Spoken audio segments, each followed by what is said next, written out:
What's up, everyone? Welcome to Inside Out Podcast. I'm your host, Yhá Mourhia Wright. The intention of this podcast is for you to enrich your life with behind-the-scenes interviews from entrepreneurs and thought leaders who are ready to keep it real about their journey thus far and what making an impact looks like to them from the inside out. Enjoy. Okay, everyone, complete spoiler alert if you watch Insecure on HBO. Issa and Molly's friendship. Oh my gosh. Can we talk about last week when Molly just came for Issa at the freaking event? I was floored. And I know that all over Twitter, people were giving their 2 cents, 3 cents. Everybody had something to say about Molly and Issa and this friendship that we are watching fall apart. So this is an episode that was actually recorded on April 1st. It features Sharee Silerio. We are talking about toxic friendships, healing, overcoming, and most importantly, identifying them. All that on this episode of Inside Out Podcast.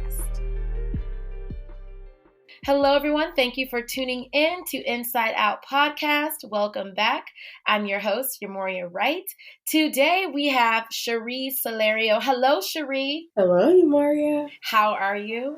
I'm doing pretty well. How are you? You're doing pretty. I'm well. I'm really excited. If some of you do not know who Sharee is, you are about to know. Sharee Silerio is a writer, director, producer, and blogger on a mission to use her life experiences to encourage women to seek mental, spiritual, and emotional wholeness while inspiring them to love themselves unconditionally. A quiet child, she held a lot in. So writing and watching movies, music videos, and TV shows became her refuge. In college, her passions for writing and movies merged when she enrolled in film studies courses and wrote her first screenplay. What was it called? J-Town. J-Town, all right. From documentaries to narrative pieces, she creates content that allows Black women to feel seen and heard. With each project, she aims to affirm, heal, and empower women of color while eliminating stereotypes. Through intimate, vivid, authentic, and experiential storytelling, she hopes to explore the beauty within Black women and girls from all walks of life. Her dream is to build a legacy of crafting unique, diverse stories that present powerful perspectives on life. She has a bachelor's degree in communications and a film studies certificate from St. Louis University, as well as a master's degree in media communications from Webster University. Sharee, thank you for being here. So what's up? How are you feeling about the world? Where are you at today? How's your spirit? There's so much going on in the world with the coronavirus pandemic, impacting the economy. There's a lot that is, weighing on the world. And of course, myself as well as an empath, I literally feel everything. So I've been doing my best to stay focused on my dreams and goals and to just stay as positive as I can spiritually. I feel like this whole pandemic is really drawing out the best and worst of humanity. We're seeing profits over people, politics over people, etc. But it's also offered opportunities for people to really connect, although we can't be in each other's presence.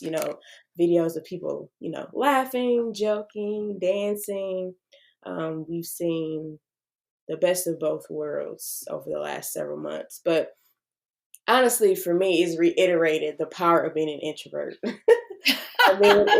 It showed me that some of these things, people griping about being in the house and I'm like, those are things I already do. So, it's on a whole nother level to where, if I, want to go out and see my family, whatever, I can. But I just realized that, I thrive in this environment and there's, it just takes away the pressure to be somewhere or something and I can just be myself. So I've really been enjoying that. The power of being an introvert. I'm an ambivert, but I think I lean more on the introverted side for sure. So for me, as long as I feel spiritually connected and emotionally connected with the people around me, so in the home or in this space, I won't feel isolated. I think for that reason, it was important for me to come home to California to be with my family during this time.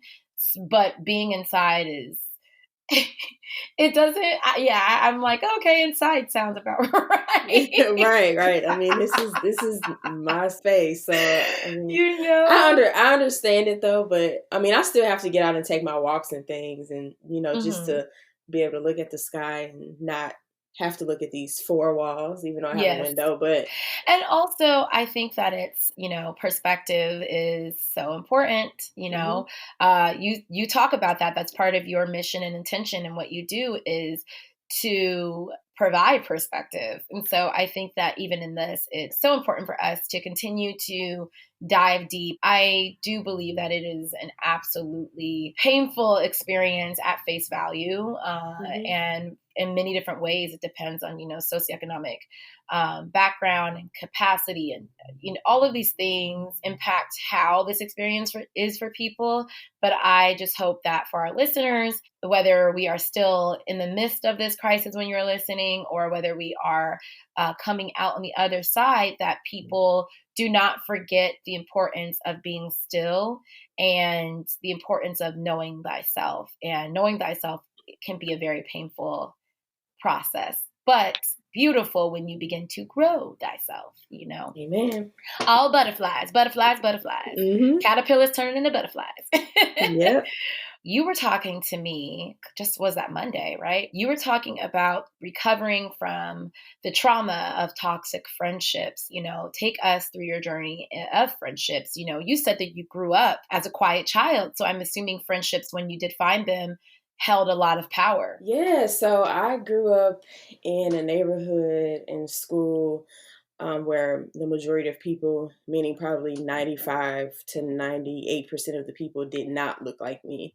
Mm. There were little to no people of color for a while, from kindergarten probably up to fourth or fifth grade. So when I had friends, I really held on to those people because I felt like an outsider for the most part. It didn't help that a classmate who, I would walk home from school with told me that I was, ugly because I was Black. Mm. So that kind of took me into my shell, not really knowing how I fit into this environment and how this environment perceived me. So that Mm. caused a lot of anxiety. And then even when I did find friends, it was like they kind of ended up being interested in other people. So I was like basically cut off. Or when I did find a friend, I remember my best friend in elementary school was a girl named Susan, and like we would draw together, send notes. I just loved her. She came to my birthday party, but then I found out that her foster family didn't like Black people. So Ugh. I was like, oh my goodness, like what? I can't find anybody in this world. Because of that, I always really kind of let people find me when it came to friendship. I feel like because I was quiet, they took that quietness and kindness for weakness. And I, of course, was, mistreated. What people took for a weakness and took advantage of, I ended up doing the same thing to them. Explain. I remember in high school, so I had a friend who I had met probably in like middle school. She and I were really, share a lot of personal things. I met another friend who kind of meant that we were a group of three then. So at one point, me and this other friend were like writing in a journal or a book about this other friend, and I know this she found out about the journal, and literally she did not talk to me, I feel like, for the rest of our high school year. And that was probably story. I think that was freshman year. The way that my quietness was taken advantage of, I basically hurt people in the same way that I was hurt. If I think about even later on in high school, maybe in college, I was very aware of how I impacted people, but I didn't share all of myself with anyone, my feelings, anything, because I just didn't feel safe. That this really resonates with me because I struggled with fitting in my whole life. I still do. A lot of people know me or knew me, but a lot of people would not know me.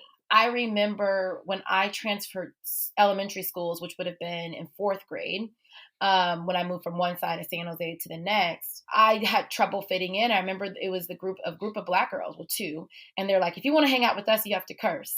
And I was really, really Christian girl, and I was like, they're like, do you curse? And I forgot what word that I said that I did not say, but I was so nervous when I said it. And they're like, oh, okay, cool. I will never forget. It was like the first day of school.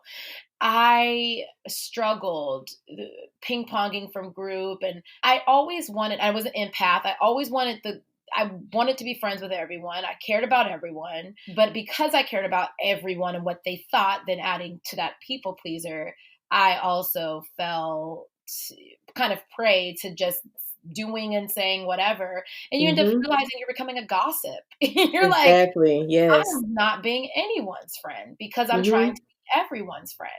And you're like, I really want everybody to get along. And I'm very confused on how to do that. And you realize, oh, everyone is not going to get along. So okay. So you're at the point where you didn't trust anyone basically. And I'm assuming, fell more into yourself. How did you end up navigating to even finding a best friend or any friend? So my senior year of high school, I remember, is when I really came more into myself, my junior and senior year. And that was connected to finding other friends or people who were interested in the things that I was. So they were in some of the same clubs I was in and, extracurricular activities. So that's kind of where I found my people. But then those relationships still kind of ended up being somewhat toxic just because they didn't know all of me. Like you just mentioned, it was only some of me. They never, if I was upset about something, we weren't solid enough for me to tell them what it was and why. So I would just really kind of let the relationship fall by the wayside. But in college, I felt the same way. And I was really awkward my freshman year of college, like literally. But I found a friend, I believe it was, I think it was probably junior year because I moved into an apartment on campus. And of course, they chose our roommates for us. And I met this young lady who I felt like really saw me. So I guess I gravitated to the people who I felt like really saw who I was, and I didn't have to be something other than I was. They saw, my niceness and quietness as something that was good or, okay, or, something that they were interested in. So that's how I found this friend that I literally had to stop being friends with 2 years ago. Listen, I know that many of you, myself included, can relate to what Sharee is talking about. Stay tuned for a quick message from our sponsor, and we'll be right back.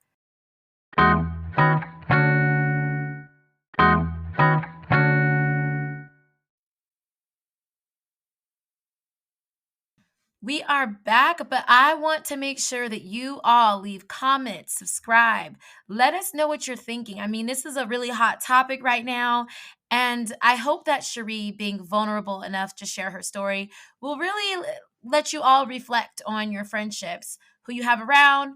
Are they toxic? Are they healthy? Do they need repair? And so forth. All the questions we need to ask in our romantic relationships, we need to ask those of our friendships too. But without further ado, back to the interview with Sharee. And within that friendship, how did it inform, who you are now? You said, you're no longer in that. What happened? A lot of things happened. If I really go back and think about how this person was in college, there were always signs there. For example, the person would always get into it or have arguments with other friends and stop talking to those friends. But of course, I thought maybe it was them. It's me. I'm nice. I don't. To the rule. Yeah. I don't do anything to anyone. So why would that happen to me? So like there was a crazy situation. Even like this is very specific. So this person who's my friend, we were roommates with another young lady, and she was really I don't even like using this word, but if this other friend were to describe her, she would describe her as prissy. But so she didn't like that for whatever reason, and this young lady was like allergic to shrimp or something, so she like cooked shrimp one day on purpose so it was just a vindictive. To make somebody have an allergic reaction? Yeah, it was just a vindictive situation. So I always saw signs then, but like you said, I'm the exception. So basically a couple of years ago, which this really wasn't the first time it happened. I remember one time, probably in 2015, being depressed. And I expressed this to this friend, and her response was, I'm just going to stay away from you. Wow. So, yeah. So in 2017, the fall of 2017, that was about a year and a half since my favorite uncle passed. And that was the first person who passed in my life who I really had an absolutely beautiful relationship with. And that was the one person in my life who I felt like really saw me. And I often call him my emotional father because that's who he was to me. Even though I grew up with my father, my dad a lot of the times wasn't emotionally available because of his upbringing. So he passed. I had no clue how to grieve at all. So I just held a lot in, and I ended up being depressed. And I was in a point where all I focused on was, my work, because that I felt like got me through every single day and kept me going. So even though I used to be the friend who was always there for everyone and making sure everyone else was okay, I didn't offer that or couldn't offer that to anyone because I needed to make sure I lived and survived from day to day.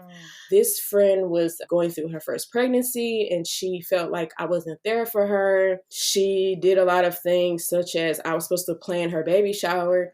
She changed the baby shower date and I didn't find out until maybe the date or two before. Basically kind of like things to cut me out of her life because she was upset at what she perceived as my acting differently towards her. So we eventually ended up having a conversation. All of this was going on fall of 2017. We ended up talking about March of 2018. I was like, what's going on? I didn't understand it at all. We had a conversation, and she basically told me during that time that she was angry at me because we had a conversation, and I was telling her about all the things that I felt like I was sad about. And one of those things I did mention was like being the only friend of mine who wasn't pregnant, and some things that she and I wanted to do before she got pregnant, and those things weren't going to happen because she was having a baby. And I was just expressing my feelings, didn't think it was, I just thought I was doing what I had never done in a relationship that I thought was safe. She basically told me later on that she was angry that I said that, and that her husband was telling her, maybe Sharee's going through something. And she told him that she didn't care what I was going through. She purposely decided not to support me during my period of depression. And basically, she didn't care. It was the depression. I was in a film program. I was trying to finish that. I was working on a freelance project. My nephew was preparing to go to prison. It was just so much. So much. And then it was also, around the anniversary of not only my uncle passing, but 4 or 5 other family members. So it was a very difficult time. The thing that I feel like really made me say this is enough was during that conversation, another thing that she also mentioned was that I was ungrateful for being depressed, and that she expressed that to another one of her friends. So she wanted to make it clear that it wasn't just me she felt this way towards. During that conversation, I felt like she was trying to make sure that I was hurt with the things that she was saying. I want to clarify here. Are you saying that she had another friend that was depressed and she wasn't there for that friend either? Exactly. Okay. The main thing that just was like enough was after that conversation, she blocked me on Instagram, deleted me as a friend on Facebook, disconnected with me on LinkedIn. Just, I was just like, that's it then. Yeah, that's the way I felt and still feel. I think it's really interesting, and we talked about this. Thank you also for sharing your story. I know it already resonates with me, and I can imagine how many listeners are going to feel seen, validated, and also have hope in their own healing through your vulnerability. So thank you for that strength and sharing that. I think it's really interesting, and we talked about this, when we spoke a couple of days ago, how there's songs about women. I'm generalizing, not saying there's nothing out there, but songs about women falling out is usually like, you were my friend, forget you, I don't need you. Like, you know what I'm saying? Like, you took my man. You stabbed me in the back, talking about my business, whatever. But also I think that it's the challenge as a woman and with relationships with other other women is to not internalize resentment, because what I see end up happening is women, and I know it from my own experience, you get like, I can't trust women. And so you stick to maybe just your family, maybe to yourself, and maybe people even find what they should be finding in sisterhood only in a man. And I do challenge us to have hope in valuable and healthy feminine relationships, because I don't think that all is lost when we are heartbroken, but I think that we have to acknowledge the heartbreak from sisterhood or from failed or hurting. The heartbreak from breaking up with friends is so, so deep. And I think that there's just so many distractions offered to us and alternatives and finding it in a mate that we can easily not deal with it. But the heartbreak of that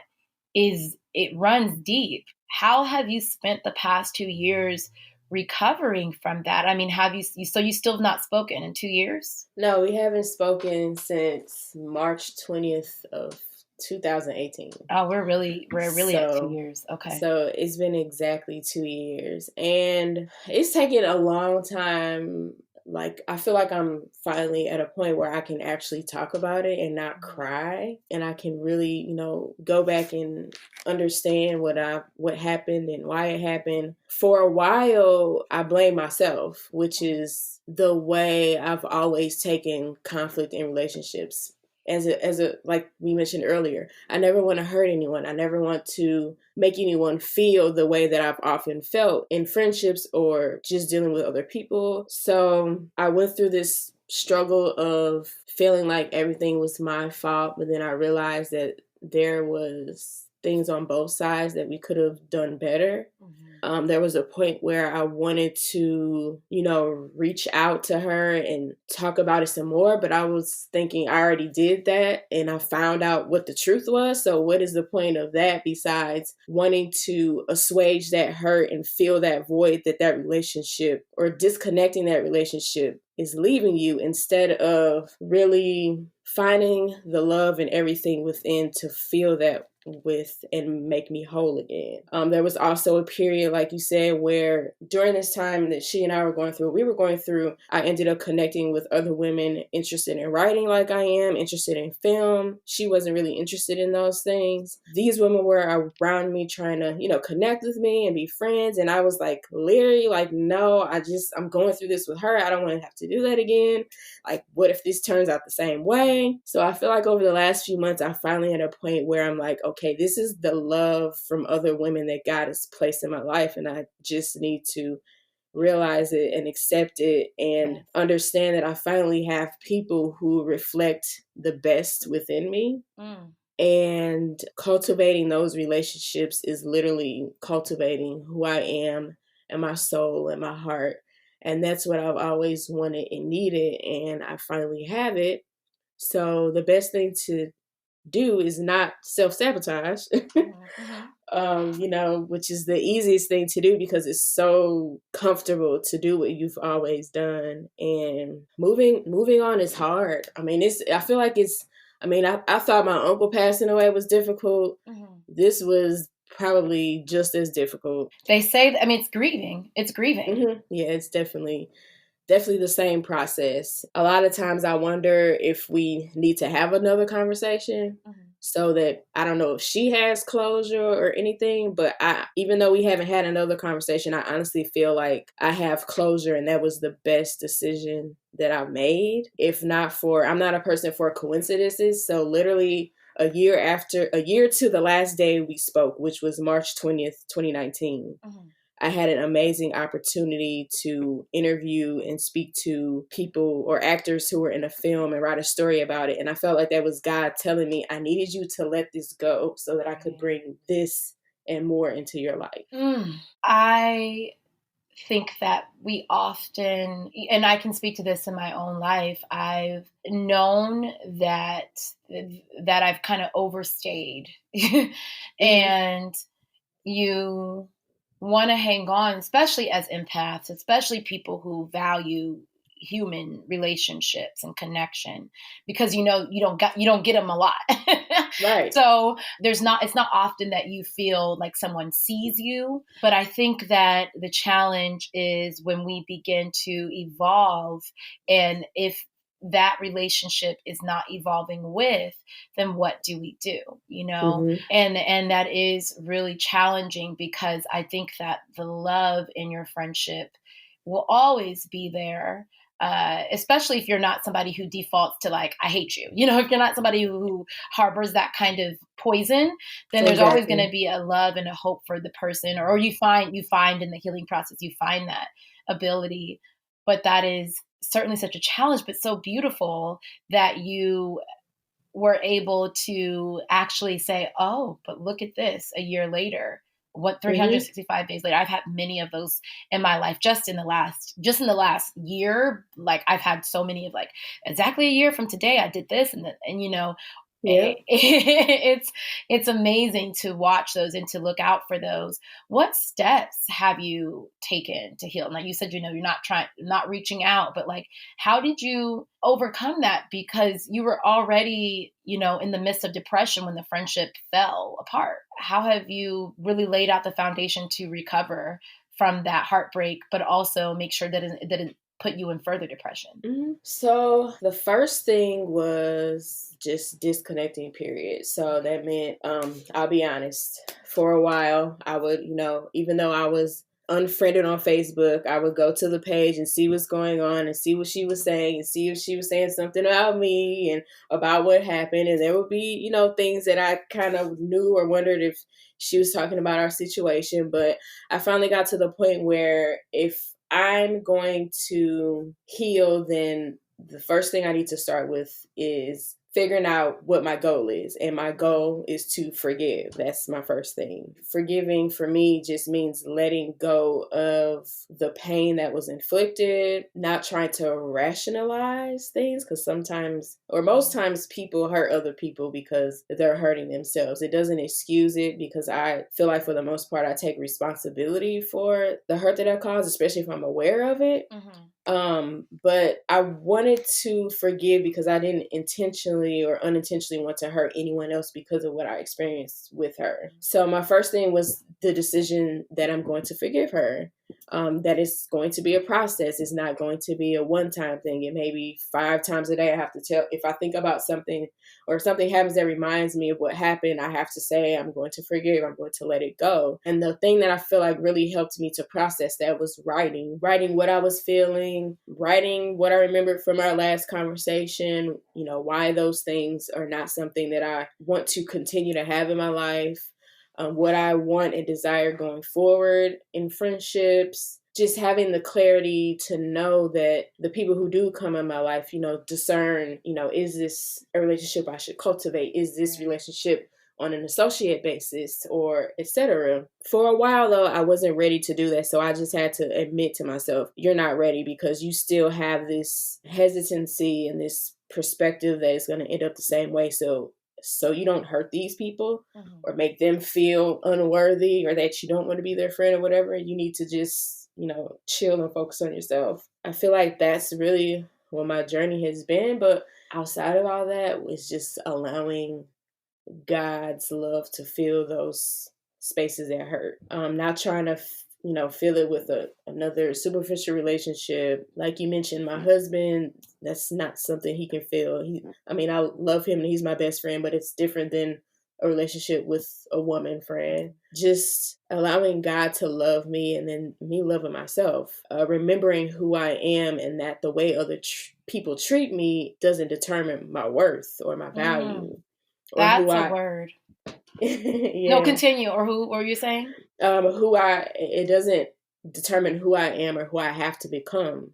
I'm always responsible for the way I react and act to things, especially the way other people treat me. I just, accepted the fact that to go where I wanted to go, I would have to disconnect from the people, the places, the things, habits, attitudes, and mindsets, etc., that will keep me where I presently am. That was one of those relationships or people that I had to let go of to grow into who I am meant to be. I mean, it's definitely been a process, and I feel like I'm finally at the point where I have moved on, not just in the sense like forget her or anything, because I truly, honestly hope for the best for her, and that she's learned as much as I've learned throughout this process and situation, and that going forward, she is the friend that she hopes to have from other people. What are some signs that you would like to share with them about ways to kind of, because you spoke about discernment.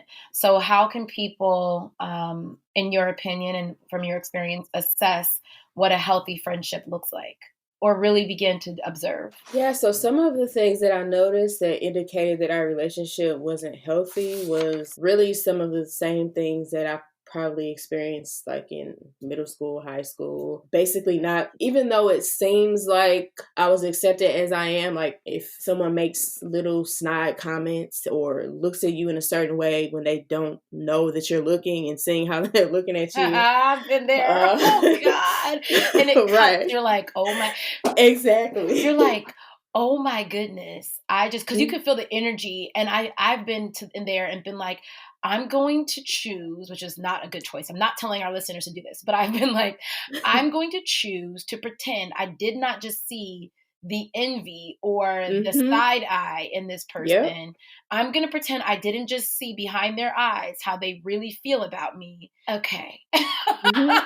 Yep, that's the big one. I feel like that's something that happened over and over again. Like you said, I just push it to the side, like, oh, I'm, either I'm tripping or that's a one-time thing, but it was never a one-time thing. So another thing that I would say is I noticed that when I got to a point where I wanted to grow in certain areas of my life, when I was around that person, I became who I no longer wanted to be.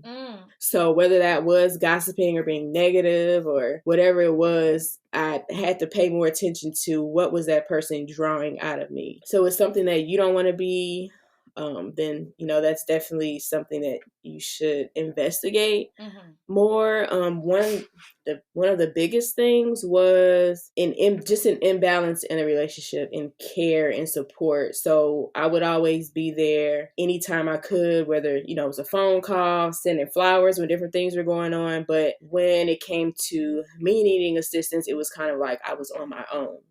I feel like I know that people will go through different seasons and be able to offer different things at different times, but I feel like the essence of your relationship should be that when you need them, that they're there for you. And if they can't be, then you have to understand why or why not. But lack of communication, lack of empathy. What does lack of communication and lack of empathy look like? If somebody was like, okay, well, how do I know? So lack of communication looks like they're angry or upset at you, but they don't tell you. You kind of have a feeling that something's going on because they're maybe not answering your text or phone calls. They're, posting cryptic messages on Facebook. They're doing things that indicate that they're upset about something, but they're not expressing it in any way. They're not even trying. So I experienced that a lot. And then empathy just goes back to understanding that more times than not, people are dealing with difficult moments in life. And sometimes they will need to be focused on other things versus what you have going on in your life or you and their relationship, and just have love for them through that and support them in getting through that, or just understand that life is hard. Life, So that's what I would say as far as empathy, like with the one friend basically not caring what I was going through. And I'm the type of person, I'm like, how can you not care what someone is going through? How does that work? I mean, I don't understand that. But then if you're that type of person, you might not want to have those type of people in your life because it's just a big disconnect. Do you think that you ever taught her to diminish your feelings? I would definitely say yes. Okay. Because up until the point where it got to the point where, and part of that came from me growing and realizing that there was value in my emotions and my feelings and my perspective on things. But when it finally got to the point where I'm like, we need to have a conversation. We're 30 plus or 30 years old. Like, I'm not a child anymore. Like, let's have a talk about it. Before that, I wouldn't express anything. If she said something that I didn't like, I wouldn't tell her. If she did something I didn't like, I wouldn't tell her. But then again, I was the type of person to just brush stuff off anyway, so it really wouldn't bother me that much. Right. How did you find your voice? Honestly, I feel like what helped me find my voice was going to therapy. I think what therapy did for me was help me to realize that I'm important as well as other people. As much as I love and care for and dote on other people, it was important for me to do that for myself first. I always think about the commandment in the Bible, love your neighbors as yourself. Oh my gosh. Yeah, we focus on the love your neighbor part, but if you don't love yourself, how do you know how to love other people? I mean, we hear this, but literally, I feel like that was God letting us know that it's important for you to accept yourself and love yourself as I do so that you can do the same for other people. That's really where it started. Going to therapy, talking through all of the things that I held in since childhood, trauma and things like that. The beginning of that was definitely therapy. And I started therapy a few months after my uncle died in 2006, May. He died in 2016. So I think I started therapy probably 2 or 3 months after that. Okay. And that began a new transition for you. Yeah. In the new place. I just want people to know that I know we have this thing in society. I would say probably especially in communities of color that sometimes the people who we were friends with from elementary are people we have to be friends with for our entire lives. There are certain relationships and friendships that are okay that way or to sustain for that while, but if the relationship isn't growing, if you aren't growing as individuals, then it's okay to redefine that relationship or let it kind of fall to the wayside if that's what needs to happen. Ooh, brings tears to my eyes, Lord. Same here, girl. What right now is hurting you? What do you want to heal? And what brings you joy? I would say what's bringing me hurt right now is the fact that our president waited so long to act on preventing the devastation of the current coronavirus pandemic. In addition to people not taking it seriously and not realizing that their actions are directly impacting other people, life or death. I mean, I'm always a person, sometimes to my detriment, that puts others before me. I do my best not to make most things about me. So it just hurts my feelings, I guess.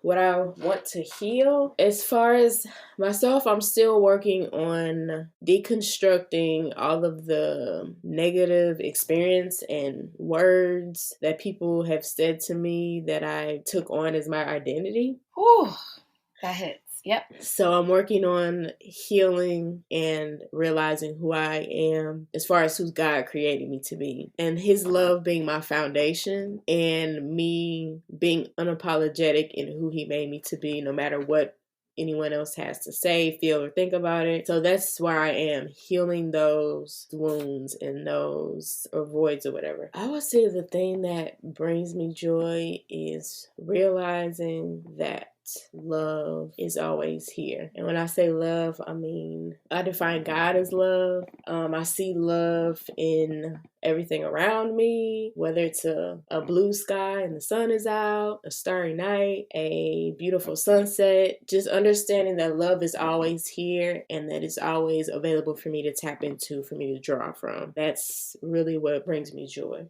Wow, you are so beautiful. You are so beautiful. Thank you. Yes, thank you. And you're welcome. I am so grateful for you sharing such a powerful, powerful part of life's journey and of your life's journey with us, and in the midst of the growth too, which is really powerful to me. I'm like, literally my heart is just like open. So grateful. What are you reading? What are you doing right now actively to work on the inside out? Yeah, I'm reading this book from Crystal Evans Hurst, which is the daughter of Pastor Tony Evans, and it's called She's Still There, Rescuing the Girl in You. So I've been reading it over the last couple of weeks, and it has literally, when I talked about healing from what other people have said about me and how they've treated me, this is the book that has really put me on that path and is helping me to become grounded in who I truly am, in my essence, and who God has made me to be. I just wrote that down right now. Okay. She's Still There, Rescuing the Girl in You? Yes. Wow. Okay. Might have to go on Amazon. Yeah, definitely. I mean, go check it out. It's not an ad for Amazon. They are not sponsored, although, But yeah. Wow. Anything else? So that's what I'm reading now in addition to my daily devotional, which is Closer to God Each Day by Joyce Meyer. So I read that every morning. And then my next book, I have 2 books that I'm going to read next. The first is Master of One by Jordan Rayner. He wrote the book, I don't know if you've heard about it, called Called to Create. That's a really good book too. Like, it literally confirmed the purpose that I have in doing what I do. It offers a perspective that God is the creator, so humans are made to do the same. A lot of us see ministry or, doing what God told us to do is only being in the church, but that's not necessarily the case. Oh, that's right. Creating is another aspect of, what we're made or created to do. So this book, Master of One, is about finding and focusing on the work you were created to do. All right. Awesome. So how can we support you? What are you up to? How can listeners reach you, collaborate? What's up? Yeah, so if you go to my website, ShareeSilerio.com, ShareeSilerio.com. You can check out what I'm working on, which is a short documentary called Black Girl Blue.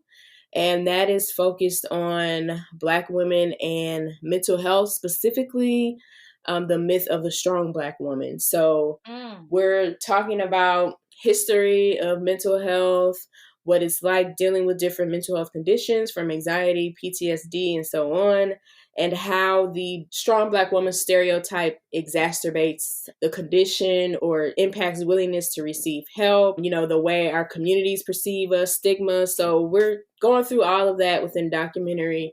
So it's currently being edited, and I'm still raising funds for it so that I can offer compensation to the people who worked on it, because they literally all volunteered, which is an absolute blessing. So if you go to ShareeSilerio.com, you'll see the Black Girl Blue link at the top, and you can click on it and learn more about the project. Plus, watch the behind the scenes trailer, which is a snippet of kind of what we talked about in the film. I'm going to watch that too. And I'll put the links, all the links too, in the info box of this interview, the description. Okay, perfect. As well. Yeah. And what closing words do you have for our listeners? I would say enjoy life's journey. So it's okay to unplug from the world, from what's going on, and, look within.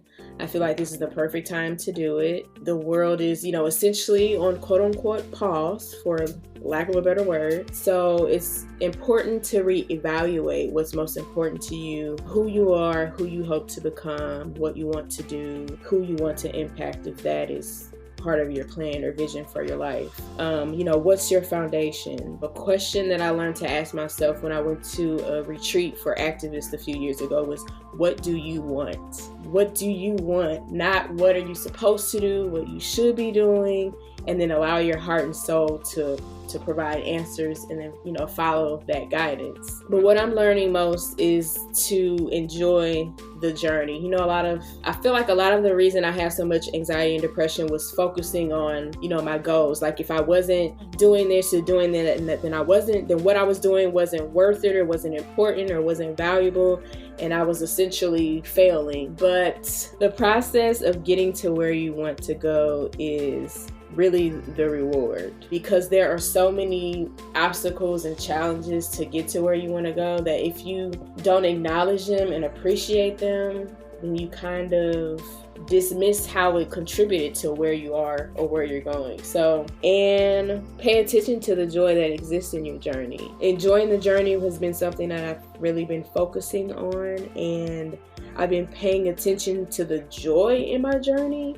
So whether that's a sunny day, a little kid on a video laughing, or I have how old is he? Probably 6-month-old nephew now, him learning to roll over and do all those types of things. just the little things. I allow them to fill me and bring me so much joy, because those are the things that you never forget. Those are the things that are in that moment and will just be in that moment. And that's what I'm learning to focus on, is the everyday, not necessarily where I want to be in 5 or 10 years and how I'm going to get there and the hustle and bustle, but who am I now? Who do I want to be? And just really enjoying the process.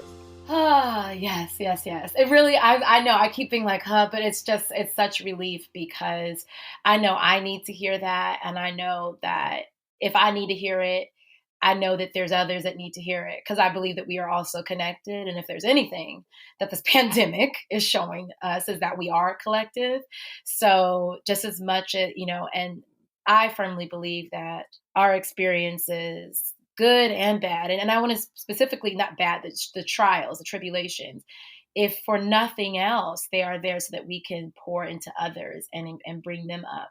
So I'm just so excited about the many ways that what you have shared with us is going to spearhead and bring healing to others. So thank you so much for coming into this interview, whether it was your intention or not, but coming into this interview as a healer, and really being able to channel that spirit of healing to others is really powerful. Thank you, everyone, for tuning in. That concludes the interview with Sharee. Sharee, thank you so much. You're so welcome, and thank you for having me. I appreciate it. Hey, before you go, this has been another episode of Inside Out Podcast. Be sure to subscribe on Apple Podcast or Google Podcast, or follow on Spotify. Subscribe to my YouTube channel, Yhá Right Productions, for more digital and visual content coming your way soon. Follow Inside Out Podcast on Instagram, and follow me, Ms. Right on Time, on the gram and Twitter. Thank you all for tuning in. I'm your host, Yhá Mourhia Right. See it, say it, spell it, and don't wear it out.